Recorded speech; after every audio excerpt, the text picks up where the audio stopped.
एक बार की बात है, एक लड़की थी जिसका नाम सारिका था। सारिका 15 साल की लड़की थी जो छुट्टियों में अपने गांव दादा दादी के घर घूमने जाती है। सारिका जब अपने दादी के घर पहुंचती है तो उसके दादा दादी अपनी पोती से मिलकर बहुत खुश होते हैं।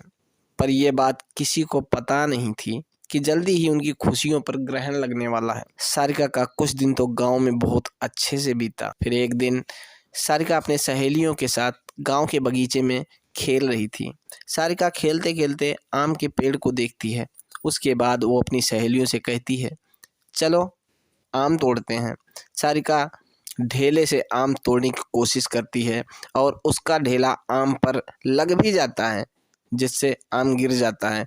पर आम गिरते हुए थोड़ी दूर मिट्टी में दबे एक पोटली के पास चला जाता है। सारिका जब आम लेने वहां पहुंचती है तो उसे पोटली का थोड़ा हिस्सा उसे दिखाई देता है। वो सोचती है कि क्या है ये सोचकर वो पोटली बाहर निकाल लेती है। उस पोटली को खोलकर देखती है तो उसे उसमें कंगन मिलते हैं जो बहुत पुराने होते हैं। सारिका को पता भी नहीं था कि ये कंगन उसकी जिंदगी का सबसे भयानक हिस्सा बनने वाला है। वो कंगन अपनी ओर आकर्षित कर लेता है, जिसकी वजह से वो कंगन अपने घर लेकर जाती है। घर आकर वो ये सारी बातें अपनी दादी को बताती है और वो कंगन भी दिखाती है। फिर दादी ने जो कहा वो सुनकर सारिका डर से कांपने लगती है।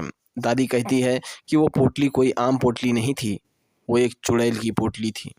तुमने कंगन उस पोटली से निकाल कर उस चुड़ैल को गुस्सा दिला दिया, वो तुम्हारे पास जरूर आएगी। सारिका डरते हुए दादी से बोलती है, मैं समझी नहीं दादी, वो क्यों और कैसे आएगी? दादी ने बोला, ऐसी पोटली में भटकती हुई आत्माओं को कैद करके जीवन में गाड़ा जाता है और तुम उस पोटली को जमीन से निकाला है और उसका कंगन भी तुम लेकर आई हो। तुम इस मनहूस कंगन के साथ उस चुड़ैल को भी अपने पीछे लेकर आई हो। ऐसी भटकती हुई गुस्सैल चुड़ैल अपना बदला लेती हैं। वो चुड़ैल भी हमसे अपना बदला लेने जरूर आएगी। सरका इस बात से डरती है पर उसे ज़्यादा यकीन नहीं होता है। वो जाकर अपने कमरे में सो जाती है। उसी रात को करीब 1 बजे उसके कमरे की लाइट जलने बुझने लगती है। सारिका की नींद खुलती है तो देखती है लाइट नहीं है। वो अपने बिस्तर के बगल रखे टेबल पर पानी पीने के लिए मुड़ती है। तभी वो देखती है कि टेबल के पीछे कोने में कोई औरत बैठी है जिसकी आंखें एकदम लाल हैं और एकटक उसे ही देखे जा रही हैं। सारिका चिल्लाते हुए अपने दादी के पास जाती है पर दादी के कमरे में दादी उसको नजर नहीं आती। वो बरामदे में जाती है तो दादी उसको जमीन पर गिरी मिलती है। सारिका अपने दादा को खोजने लगती है पर उसके दादा उसे कहीं नजर नहीं आते। जब उसे अंधेरे में खुद को अकेला पाती है तो डर के मारे बेहोश हो जाती है।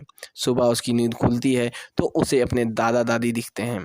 वो अपने दादी को सारी कहानी बीते रात की बताती है। दादी बोलती है, हम दोनों अपने कमरे में ही थे। दादी सब समझ गईं। उन्होंने बोला, यह सब चुड़ैल का किया हुआ कमाल है। कंगन को उस पोटली में वापस रखना होगा जहाँ से वो लाई है, वरना वो वहाँ से नहीं जाएगी। सारिका बोलती है, चलो ना दादी, अभी कंगन रख के आते हैं। दादी बोलती है, नहीं, उस चुड़ैल से पीछा छुड़ाना है तो तुम्हें अकेले ही, वो भी रात में जाकर उस कंगन को वहाँ रखना होगा क्योंकि वो तुम्हारे पीछे है। सारिका हिम्मत करके कहती है, ठीक है, मैं जाऊंगी। दादी ने बोला, ये सब वो चुड़ैल इतनी आसानी से नहीं करने देगी। इसलिए दादी ने उसे रात में जाने से पहले एक मंत्रों से युक्त ताबीज उसके हाथ पर बांध देती है। अब सारिका रात होने के बाद अकेले बगीचे की तरफ निकलती है। थोड़ी देर के बाद उसे किसी के रोने की आवाज़ सुनाई देती है। पर दादी ने कहा था वो चुड़ैल तुम्हें अपनी तरफ आकर्षित करेगी, तुम उसकी तरफ ध्यान नहीं देना, वरना वो तुझे अपने कब्जे में कर लेगी। एक बार उसने तुम्हें अपने कब्जे में कर लिया तो फिर कोई कुछ भी नहीं कर पाएगा, वो तुम्हें मार भी सकती है। सारिका इस बात का ध्यान रखते हुए ईयरफोन लगा लेती है और गाना सुनने लगती है। कुछ दूर जाने पर उसका मोबाइल काम करना बंद कर देता है।